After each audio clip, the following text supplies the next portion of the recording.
gift that keeps on giving. But Fani Willis, Miss Fani Willis in Georgia. There's a song called "The Devil Went Down to Georgia." Well, the people that decided to maybe do his bidding are now getting exposed, and basically found out. But I had mentioned the other day that I very much agree with Candace Owens that Fani Willis is indeed a ghetto superstar. She absolutely is. And so we're going to play for you some clips right now, and we got to go over what's going on here. And there are connections to this, crucial ones, biblically speaking, as well as with two presidents in World War II that we're going to get to. But let's play the first clip. So if you tell me it's a G, then you're going to get $1,000. Whatever it is, I didn't ever make him produce receipts to me. Whatever he told me it was, I gave him the money back. Isn't it true that he paid for the cruise and the flight on his credit card? I'm not asking about reimbursement or after. He used his credit card to buy the cruise and buy the flight, correct? I have no idea how he paid for it, if it's a credit card, if it's a debit card, but certainly he called his cruise agent.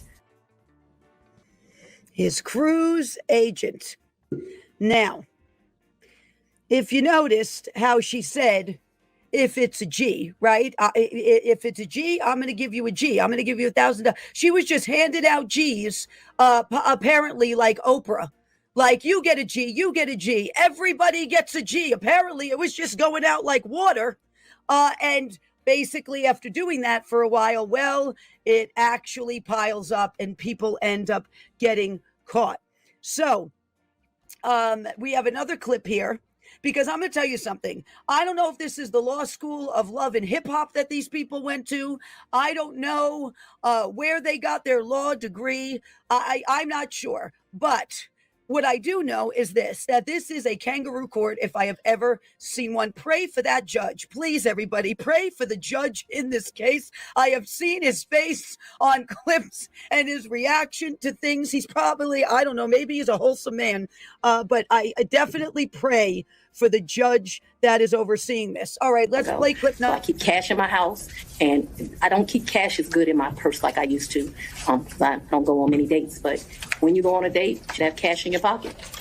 So my question was, where did that cash originally come from? If it didn't come out of the bank? Cash is fungible. We've had cash for years in my house. So for me to tell you the source of when it comes from, when you go to Publix and you buy something, you get $50, you throw it in there. It's been my whole life. When I took out a large amount of money on my first campaign, I kept some of the cash of that. Like, to tell you, I just have cash in my house. I don't have as much today as I would normally have, but I'm building back up now. So you just put money in. It's a very good practice. I would advise it to all women. So you can't identify when you came into this cash or where the cash came from? I didn't say I couldn't identify it. No, nobody gives me anything. I am sure that the source of the money is always the work, sweat, and tears of me. What you asked me for is, when did the money go in there? What I am trying to tell you is, so I got divorced in 2005 from my husband. No. It's important. You said, where did the money come from? And I need to tell you where the money came from. And so for many, many years, I have kept money in my house. That money in my worst days has probably only been $500 or $1,000. At my best days, I probably had $15,000 in my house at cash. At all times, there's going to be cash in my house. Here's Sadie, right here. She's watching too. She's watching in disbelief. She had to turn her head away, actually. She can't even believe what she's hearing. But did you notice how she said she took cash from her campaign and put it in her house? I do believe there are some laws having to do with that, that might have been infringed upon with that. But if you notice at the beginning, she completely looked away. She looked away. She looked down. She couldn't look at the prosecutor. And normally when someone starts doing that, it is a sign of deception. So 15 grand in cash. Wow. That's quite a bit. So who knows at this point where that came from? But watching this, I have to say, it casts doubt on every case, these DAs. and these AGs have been a part of. I'm telling you now, by the end of this, it will cast doubt on every case, and they will have to go back and look at so many cases that these DAs and these AGs and these prosecutors took part in, and going to have to re-examine it because of this, because of all this reasonable doubt now that's coming forth from this trial. Okay, so let's play clip number 3, please. Not often. Once, twice. Because I want to be over-inclusive, I'm saying once or twice. I'm not certain that it happened, but I'd rather be over-inclusive with you. So your office objected to us getting Delta records for flights that you may have taken with Mr. Wade. And, well, no, look. I object to try to put me on trial. So my question was, do you have any problem? I object to getting any personal records of mine. We're not dealing with privilege through a witness. And I'm not, no, I'm not dealing with privilege. What we had offered to put them in camera for the court to review, and I just want to know if she has any That's not problem. something you deal with a witness. She's not on trial. Maybe she thinks she's on another cruise. I don't know where she thinks she is, but she thinks she's not on trial. Apparently, she's just in that hot seat for the fun of it, for the world to have to deal with the refuse that's coming forth from this and the stench that is coming forth from this. Because she said something interesting about being intrusive into people's lives, right? It's being intrusive into people's lives. Well, I got something to say about that. So she says it's intrusive to people's lives. Okay, I see where the double standard lies, because you can go into everything in the Trump's lives, including Miss Melania's intimates drawer at Mar-a-Lago in the FBI raid, and be as intrusive and disruptive as you want, but no one can ask you or those in New York or those in Congress, men and women in D.C., AGs, DAs, and prosecutors, intrusive questions. Or where their cash comes from, or what are they doing with payouts, or how are they handling state funds? What are you doing with those payouts? So, and that, in a nutshell, people, is the textbook definition of narcissism. And that is a major territorial spirit in this. You can't be intrusive into her life or Mr. Wade's life or whoever else's life is involved in this. The judge that looks bored out of his mind is like, you can't be intrusive into their lives, but they can certainly cherry pick and be intrusive into the lives of those they completely want to destroy to make a name for themselves. Haman did that. Haman tried to make a name for himself and owe the money that has been paid into the king's treasury now. And the stage is set for this. It is being set for the Hamans who think they have a lock on the destruction of God's people, and those they have targeted, this nation, the Trumps and others, they think they have a lock on it. They actually walked right into it. Their greed, their lusts of the flesh, they're wanting to make a name for themselves. They're wanting to have the king's ear, and they've walked right into it. And now they are not going to be able to get out of it. The hallmark of a brilliant chess player, I started saying this back in October of 2020. The hallmark of a brilliant chess player is his ability or her ability to bait their opponent into making a move that they think is going to profit them. But when they make that move, it's a trap and it's checkmate. This is what we are seeing play out real time. Now, Isaiah chapter 47, because we have to take this back to the word and examine it against the word. I'm going to read it to you. Come down and sit in the dust, O virgin daughter of Babylon. Sit on the ground without a throne, O daughter of the Chaldeans, for you shall no longer be called tender and delicate. Take the millstones and grind meal. Remove your veil. Strip off the skirt. Uncover the leg. Cross the rivers. Your nakedness will be uncovered. Your shame also will be exposed. I will take vengeance and will not spare a man. Our Redeemer, the Lord of hosts is his name, the Holy One of Israel. Sit silently and go into darkness, O daughter of the Chaldeans, for you will no longer be called the Queen of Kingdoms. I was angry with my people. I profaned my heritage and gave them into your hand. You did not show mercy to them. On the aged, you made your yoke very heavy. Yet you said, I will be a queen forever. These things you did not consider nor remember the outcome of them. Verse 8. Now then, hear this, you sensual one who dwells securely, who says in your heart, I am, and there is no one besides me. I will not sit as a widow, nor no loss of children. But these two things will come on you suddenly in one day. Loss of children and widowhood. They will come on you in full measure in spite of your many sorceries, in spite of the great power of your spells. You felt secure in your wickedness and said, no one sees me. Your wisdom and your knowledge, they have deluded you. For you have said in your heart, I am, and there is no one besides me.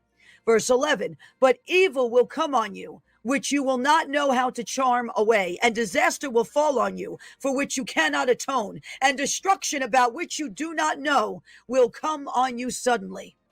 Stand fast now in your spells and in your many sorceries, with which you have labored from your youth. Perhaps you will be able to profit. Perhaps you may cause trembling. You are wearied with your many counsels. Let now the astrologers, those who prophesy by the stars, those who predict by the new moons, stand up and save you from what will come upon you.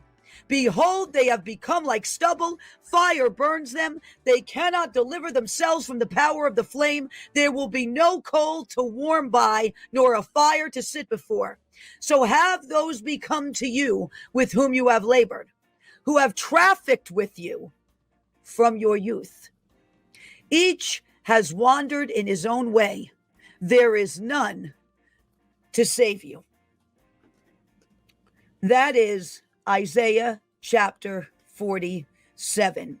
And if that is not a cross-section of what we are seeing in Georgia and in New York and in DC, I don't know what is. I'm going to read to you Isaiah 46 also. Presence of the Lord is all over this. I can feel it. People are talking about it in the chat. Lord, you are welcome to have your way. Okay, Isaiah 46 verses 8 through 10. Remember this and be assured. Recall it to mind, you transgressors. Remember the former things long past. For I am God and there is no other. I am God and there is no one like me, declaring the end from the beginning and from ancient times things which have not been done, saying my purpose will be established and I will accomplish all my good pleasure, calling a bird of prey from the east, the man of my purpose from a far country. Truly I have spoken. Truly I will bring it to pass. I have planned it. Surely I will do it. Verse 12, listen to me, you stubborn-minded who are far from righteousness. I bring near my righteousness. It is not far off, and my salvation will not delay. And I will grant salvation in Zion and my glory for Israel. Praise the Lord. Now, on the Jewish calendar, we're in the year 5784. So I'm going to read to you a few more scriptures until we get into Samuel. There's something very interesting in Samuel that we have to examine for a moment. And then we're going to get into two presidents in World War II. But we're in the year 5784 right now. Isaiah 57. We're going to look at Isaiah 57. We're going to look at Psalm 84. Okay, 57. The righteous man perishes and no one takes it to heart, and devout men are taken away while no one understands. For the righteous man is taken away from evil. He enters into peace. They rest in their beds, each one who walked in his upright way. But come here, you sons of a sorceress, offspring of an adulterer and a prostitute. Again, whom do you jest?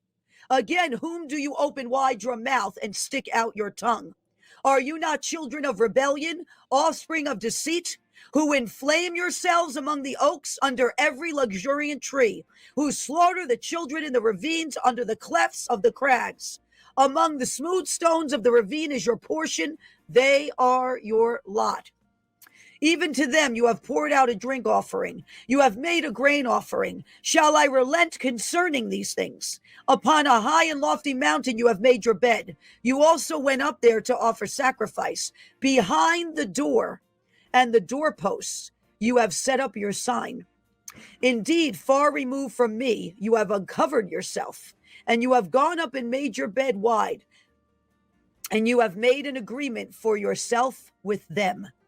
You have loved their bed. You have looked on their manhood. You have journeyed to the king with oil and increased your perfumes. You have sent your envoys a great distance and made them go down to Sheol, which is like the grave.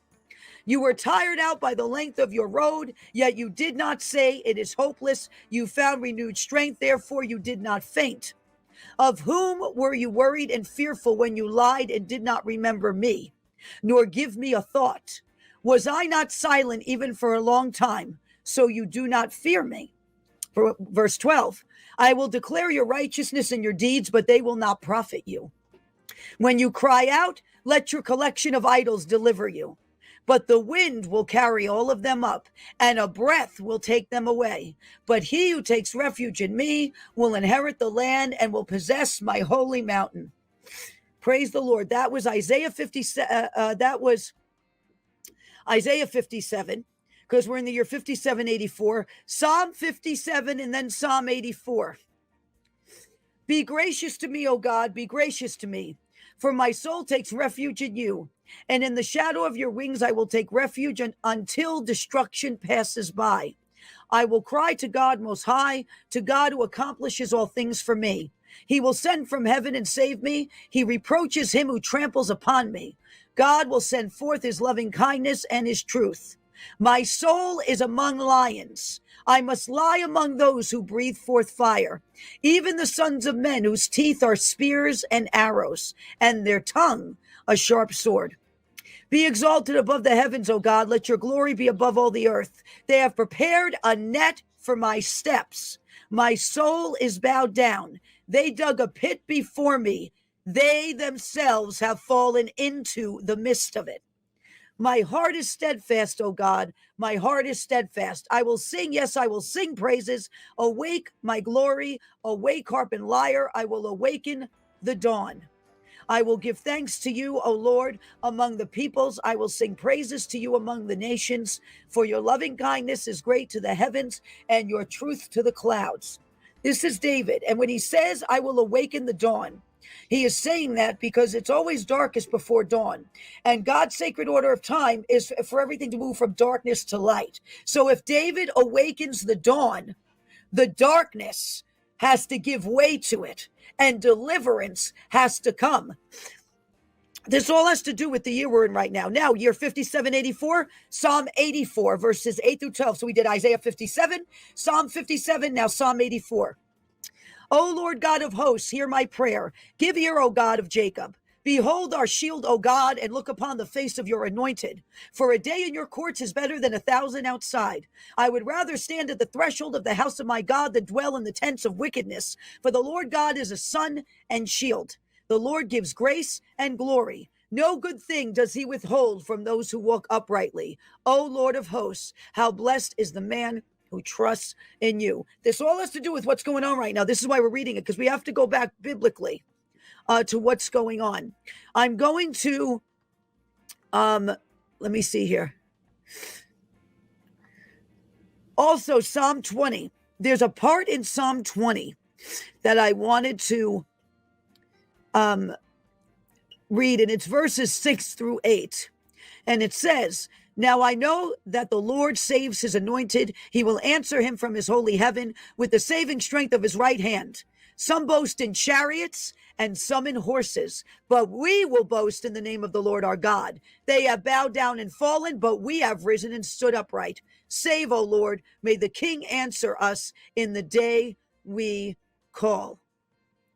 So I wanted to read that as well. Some boast in horses and some boast in chariots and some boast in horses, but we will boast in the name of the Lord our God. We absolutely will. Okay, now, 2 Samuel.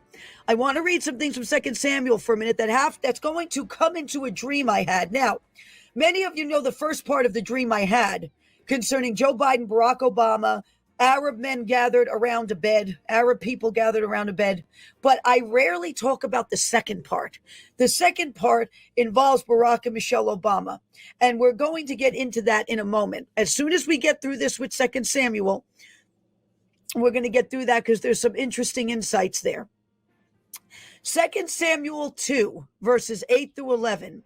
But Abner, the son of Ner, remember I had that vision with Abner on the side of the building, the name Abner, and then I heard Abner, son of Ner. Okay, that's going to come into play soon. But Abner, the son of Ner, commander of Saul's army, had taken Ishbosheth, the son of Saul, and brought him over to Mahanaim. And he made him king over Gilead, over the Asherites, over Jezreel, over Ephraim, over Benjamin, even over all Israel. Ishbosheth, Saul's son, was 40 years old when he became king over Israel, and he was king for 2 years. The house of Judah, however, followed David. And the time that David was king in Hebron over the house of Judah was 7 years and 6 months. 2 Samuel 3:11, because we're in the 7th year right now. The 7th year and the 6th month, I believe, would be June on our calendar. Okay. 2 Samuel 3:1. Now there was a long war between the house of Saul and the house of David. And David became steadily stronger while the house of Saul became steadily weaker. I'm going to read that again because this has to do with what's going on right now. 2 Samuel 3:1. Now there was a long war between the house of Saul and the house of David. And David became steadily stronger while the house of Saul became steadily weaker. We are watching this play out in real time before us. We are completely watching this play out in real time. You've got the house of Saul and the house of David. And you've got the house of Saul steadily getting weaker right now. And you've got the house of David that's going to steadily become stronger. Now, 2 Samuel 3, we're still in chapter 3, 6 through 11. Now it happened that while there was war between the house of Saul and the house of David, Abner was strengthening himself in the house of Saul. And Saul had a concubine whose name was Rizpah, the daughter of Athaliah. And Ishbosheth said to Abner, "Why have you gone in to my father's concubine?" Then Abner became very angry over Ishbosheth's question and said, "Am I a dog's head that belongs to Judah? Today I show kindness to the house of Saul, your father, to his brothers and to his friends, and have not let you fall into the hands of David. Yet today you call me to account for wrongdoing with that woman. May God do so to me, and more so, if as the Lord has sworn to David, I do not accomplish this for him, to transfer the kingdom from the house of Saul and to establish the throne of David over Israel and over Judah from Dan even to Beersheba." And Ishbosheth could no longer say a word in response to Abner because he was afraid of him. So Abner was one of the top generals. He was one of the top generals in Saul's army. So this incident occurs with a concubine where he's accused of doing something where it looks like he may not have done it. And he immediately says he's going to transfer. He's going to trigger a transfer and make sure the entire kingdom gets taken away now from the house of Saul to the house of David. I am telling you, there is an Abner that's going to arise in the middle of this, in this nation, that is going to do this transfer and assist with it. There is a top general that is going to turn, that has strengthened themselves in the house of Saul, and that top general is going to be turned on as they look to throw people under the bus, to cling to the horns of the altar to save themselves. And this Abner is going to arise in the middle of this and help transfer from the house of Saul to the house of David. I don't know when I saw this but I spoke about this on a broadcast. Maybe it was 2 months ago when I had the vision, and there was the building, and in black blocks with white letters in it, it spelled Abner. And when I opened my eyes, because I was still awake when I saw this, I heard Abner, son of Ner. And I had to go look up where he was biblically, because I know I had heard the name, but I wasn't sure where he fell. Where he falls embroiled in the middle of this issue with the house of Saul and the house of David. And he strengthened himself in the house of Saul and gave Ishbosheth the kingdom. And then Ishbosheth, Saul's son, turns on him And Abner then says, I am going to trigger this transfer that the entire kingdom goes to David. So just pray about this and keep this in mind, because this is going to happen. Okay. Now, 2 Samuel 3, verses 20 through 21. Then Abner and 20 men with him came to David at Hebron, and David held a feast for Abner and the men who were with him. Abner said to David, let me set out and go and gather all Israel to my lord the king, so that they may make a covenant with you, and that you may be king over all that your soul desires. So David let Abner go, and he went in peace. He went in shalom. Okay. 2 Samuel 5, verses 1 through 10. Then all the tribes of Israel came to David at Hebron and said, behold, we are your bone and your flesh. Previously, when Saul was king over us, you were the one who led Israel out and in. And the Lord said to you, you will shepherd my people Israel, and you will be a leader over Israel. So all the elders of Israel came to the king at Hebron, and King David made a covenant with them before the Lord in Hebron. Then they anointed David king over Israel. David was 30 years old when he became king. Jesus was 30 years old when he started his ministry. And he reigned 40 years. At Hebron, he reigned over Judah for 7 years and 6 months. And in Jerusalem, he reigned for 33 years, which is the age that Christ died on the cross for our sins. He reigned 33 years over all Israel and Judah. Okay, so David, he reigned over Judah 7 years and 6 months. On our calendar right now, I believe we are in the 7th year. From the time Trump became president in 2016, right, to 2024 would be 8 years, which means 7 years and 6 months on our calendar would be June. You know who's born in June, on June 14th? Donald J. Trump. You know what's interesting also? 7 years, 6 months. It's the 6th month of June that they have tried to brand Pride Month. Pride cometh before destruction, and a haughty spirit before a big fall. So I find that interesting. So just keep that in mind as well, right? So you have the house of Saul and the house of David. Now, we have to go back to the dream that I had in early 2021. It was January 2021 that I had this dream. So this is 3 years old now. This is a little over 3 years old, this dream. And this is the dream. I talk about the first part of the dream a lot. I don't talk about the second part, but now I feel we have to talk about the second part of the dream. So in the first part, I saw Joe Biden. He was very sick in bed. That's all I'm going to say. He didn't look well. He looked very ill, excuse me. And Obama was at his bedside by Biden's head. That itself was prophetic. He was at the head. Biden's family was nowhere to be found in the dream. He either appeared grief-stricken or like he had just given up, basically. And there were 3 different pairs of shoes on the floor representing 3 former leaders. And Obama was there, dressed in this nice suit and ready and excited. He was kind of going like this with his hands, right? Ready and excited. And there was a crowd of Middle Eastern people. They had like the garb on. They had the head covering. You know, they had the long tunic. Crowd of Middle Eastern people gathered around, waiting as well, potentially representing different countries in cahoots. And a piece of apricot candy known as Turkish Delight on the bed.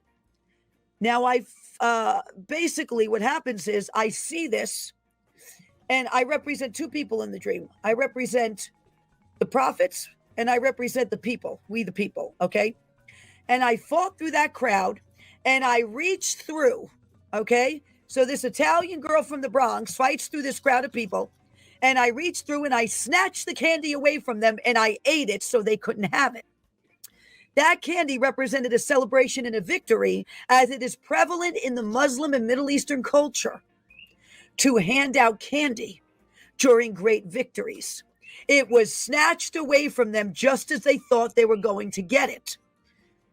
So I represent we the people, right? Fighting through and rising up, but I also represent the prophets, right? Those that hold the prophetic office, rising up to be utilized by God to expose and destroy those plans. Now, those foreign individuals gathered from other nations may very well represent those that not only Barack Obama, but others were in cahoots with to spy on certain people, and were in cahoots with to fund the plan, and were in cahoots with to help try to control the nation, because they were standing almost a semicircle around the bed in the room, and they were watching and they were waiting. Now, that's the first part of the dream. Here's the second part of the dream that I have rarely spoken about till now. Part 2. I was in an auditorium. So the dream now cuts to this part. It was a 2-part dream. I was in an auditorium. There was an aisle down the middle and seats on either side. I was sitting to the right side. So if you're facing the stage, dress that cuts off at her knees. At the end of the aisle where the stage was, they split up. And he broke left and she went right. Okay? She comes over to me and says, "Don't worry, we are going to get him." That's what she says to me. "Don't worry, we are going to get him." And I'm looking at her like she's a little crazy in the dream, because, you know, I don't trust these people even in a dream. And so I got to look at it or like, excuse me. But she says, "Don't worry, we are going to get him." Barack was by the stage. He was very smug, overconfident, and laughing, kind of like they had it in the bag almost. Now, what happens is a big screen, like one of those huge movie screens, suddenly comes down or appears. Okay, it comes down. All of a sudden, it's there. And an old plane, like the one the Tuskegee Airmen would fly, appeared. And it appeared in order. And it started with Alabama, because that's the first one if we go to the alphabet, right? And if we go in alphabetical order, Alabama would be the first. After that, I woke up. So this is back in January of 2021. I have this dream.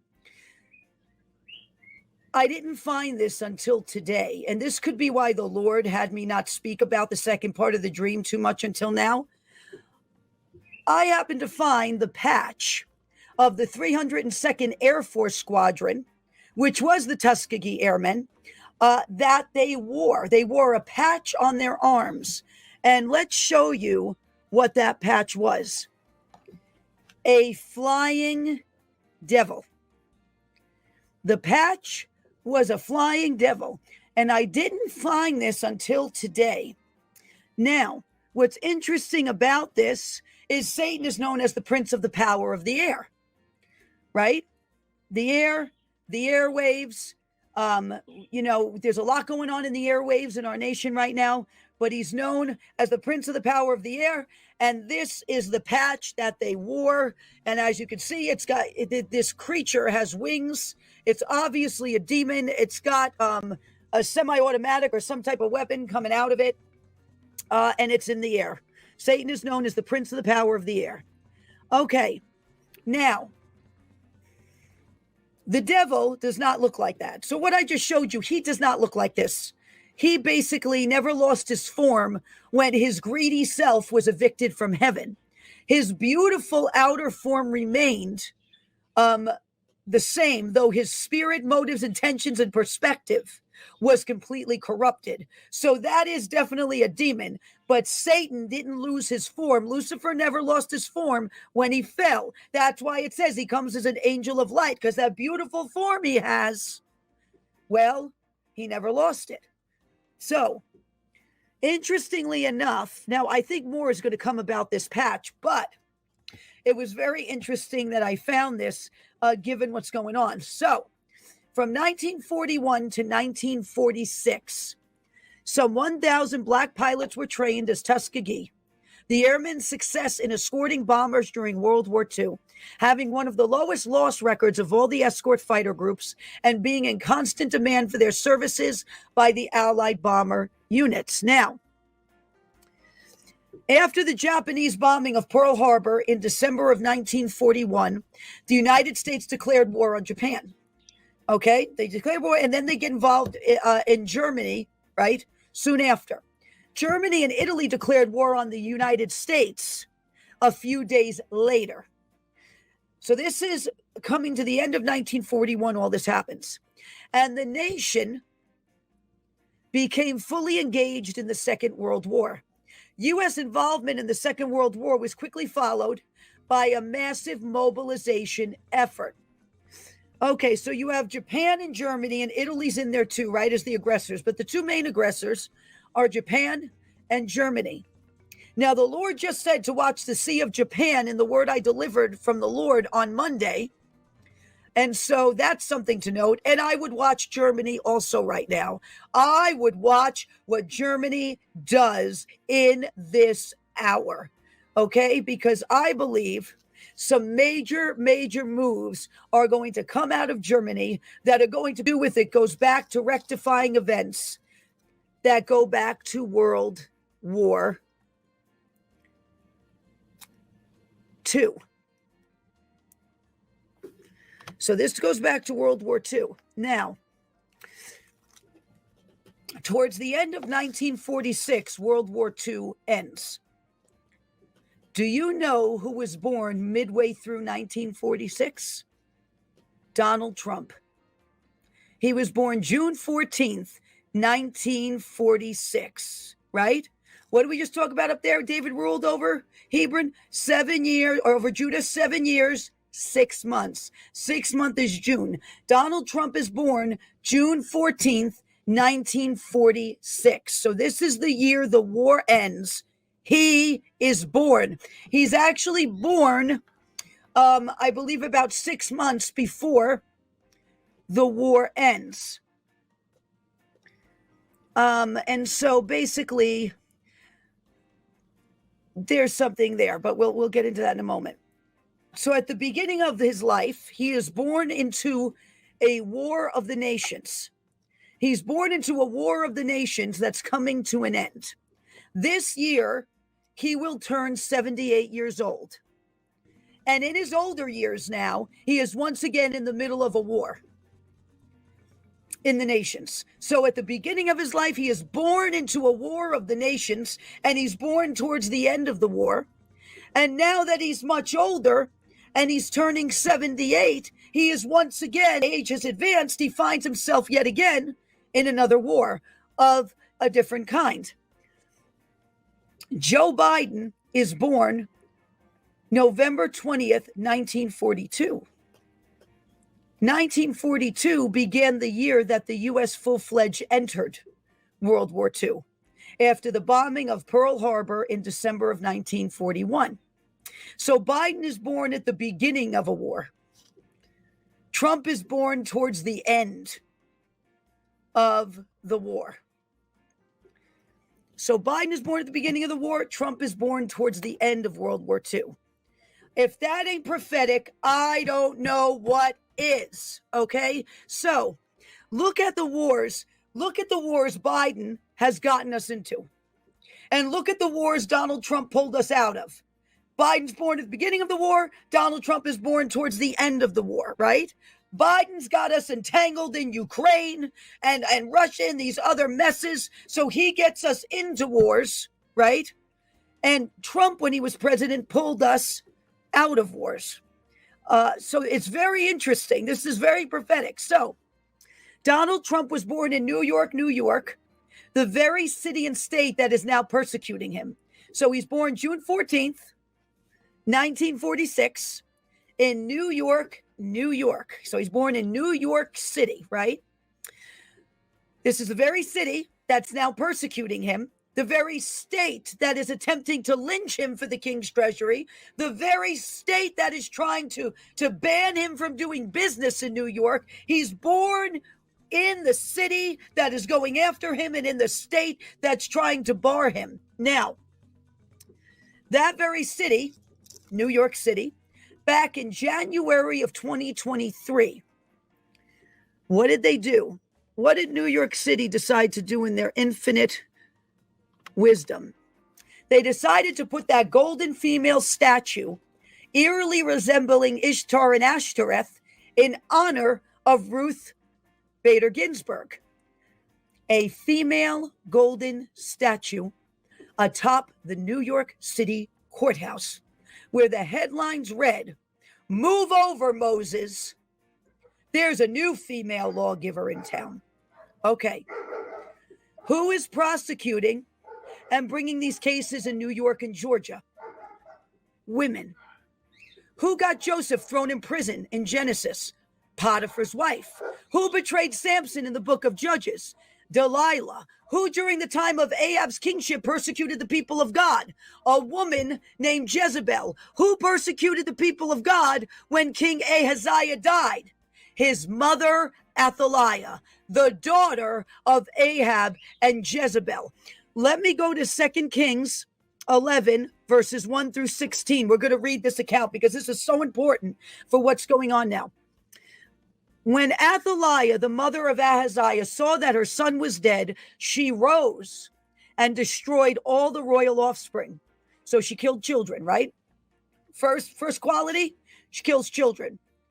But Jehosheba, the daughter of King Joram, sister of Ahaziah, took Joash, the son of Ahaziah, and stole him from among the king's sons who were being put to death, and placed him and his nurse in the bedroom. So they hid him from Athaliah, and he was not put to death.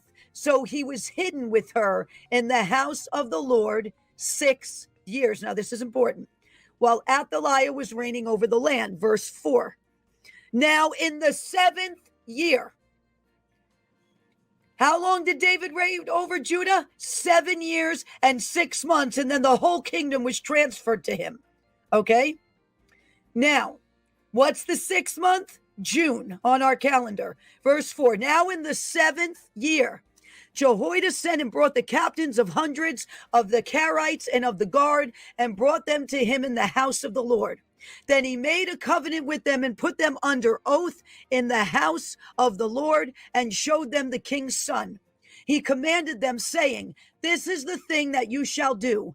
1/3 of you who come in on the Sabbath and keep watch over the king's house, 1/3 also shall be at the gate, sir, and 1/3 at the gate behind the guards, shall keep watch over the house for defense. 2 parts of you, even all who go out on the Sabbath, shall also keep watch over the house of the Lord for the king. Then you shall surround the king, each with his weapons in hand, and whoever comes within the ranks shall be put to death, and be with the king when he goes out and when he comes in." Verse 9. So the captains of hundreds did according to all Jehoiada the priest commanded, and each one of them took his men who were to come in on the Sabbath with those who were to go out on the Sabbath, and came to Jehoiada the priest.